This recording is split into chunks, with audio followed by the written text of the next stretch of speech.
शहर के चर्चे रोनिल सरकार हत्याकांड में एक आरोपी गिरफ्तार। 12वीं के छात्र रोनिल सरकार की गला दबाकर की गई थी हत्या। गर्लफ्रेंड से प्रेम प्रसंग के शक में की गई थी हत्या।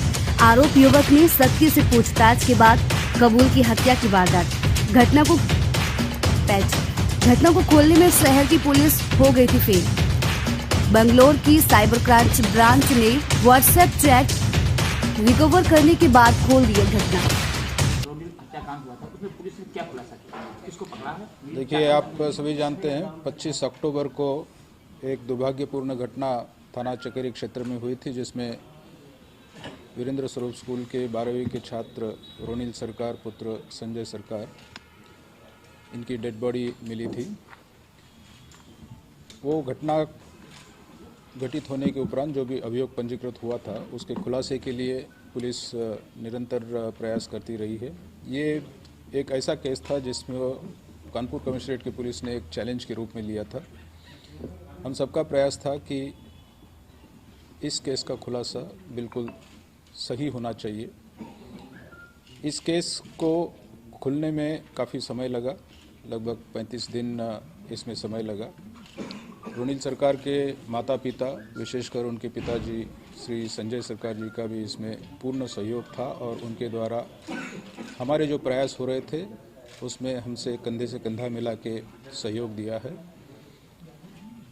इस घटनाक्रम के खुलासे में पुलिस टीम में joint CP, additional CP crime, DCP crime, जो डीसीपी ईस्ट, ये सभी वरिष्ठ अधिकारी इसमें इन्वॉल्व रहे। इसके पीछे कारण ये भी था कि ये घटनाक्रम स्कूल के छात्रों के बीच काफ़ी पूछताछ पे निर्भर करता था, इसका खुलासा उस पर निर्भर करता था। तो अत्यंत ही केयरफुल रहते हुए इसमें पूछताछ और इंट्रोगेशन किया जाना था। लेकिन कानपुर कमिश्नरेट की पुलिस का पेशेंस, रोनिल सरकार के माता पिताओं का सहयोग और हमारी जो टीमें इसमें लगी थी, उनकी पूर्ण निष्ठा और लगन के फलस्वरूप आज कानपुर कमिश्नरेट की पुलिस इस ब्लाइंड केस को वर्कआउट करने में सफल रही है। यह केस ऐसा है जिसमें पूछताछ के दौरान बातचीत से बातें निकलने से ज़्यादा डिजिटल एविडेंसेस और वैज्ञानिक तरीकों पे अत्यंत ही बल दिया गया था और उन्हीं तरीकों से इसमें पुलिस को सफलता भी मिली है।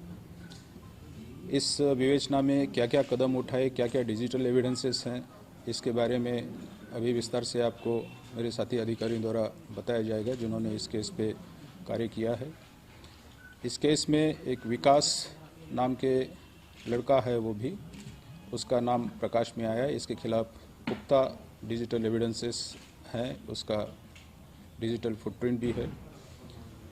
इसी के आधार पे इस केस को वर्कआउट किया गया है, जिसके डिटेल्स इसमें बताए जाएंगे। जो भी टीम इसमें लगी थी, मैं सभी अधिकारी जो इसमें परिश्रम किए हैं उन सभी को हार्दिक बधाई देता हूं और जो हमारे अराजपत्रित अधिकारियों के दल इसमें लगे थे उनको भी मैं बधाई देता और उनको मैं पुरस्कृत करने की भी घोषणा करता हूं। इसमें मैं विशेष रूप से एक एक्सपर्ट टीम जो हमने बाहर से मंगाई थी उसका भी धन्यवाद देता हूं। इस टीम को मंगाने में कानपुर शहर में स्थित साइबर कंपनी के जो मालिक हैं प्रसाद खरवड़कर, उनका भी मैं बहुत बहुत धन्यवाद देता हूं। उन्होंने अपने उच्च विशेषज्ञ को उपलब्ध कराया। हालांकि वो विशेषज्ञ विदेश में थे, इसलिए भी इस केस में एक हफ्ते हमको इंतज़ार करना पड़ा है। विदेश से लौटने के बाद वो सीधे इस कार्य के लिए कानपुर आए। उन्होंने जो मोबाइल फ़ोन्स थे जिसमें कुछ चैट्स डिलीटेड थे, वो डिलीटेड चैट्स को रिकवर करने की हमारे पास कोई सुविधा नहीं थी। उन्होंने इस पर अथक परिश्रम करके वो चैट्स रिकवर किए हैं। अभी भी कुछ कन्वर्सेशंस है जो फुल्ली रिकवर नहीं हुए हैं, उस पर वही एक्सपर्ट टीम काम कर रही है, कुछ सॉफ्टवेयर्स प्रोक्योर कर रही है। उसके आधार पे विवेचना प्रचलित रहेगी और भी एविडेंसेस इसमें जुटाए जाएंगे।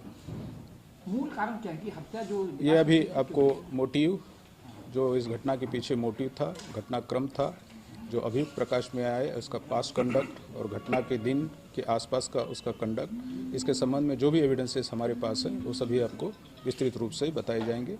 जॉइंट सीपी साहब से मैं अनुरोध करूंगा कि ये विवेचना की डिटेल्स इनको प्रदान करें।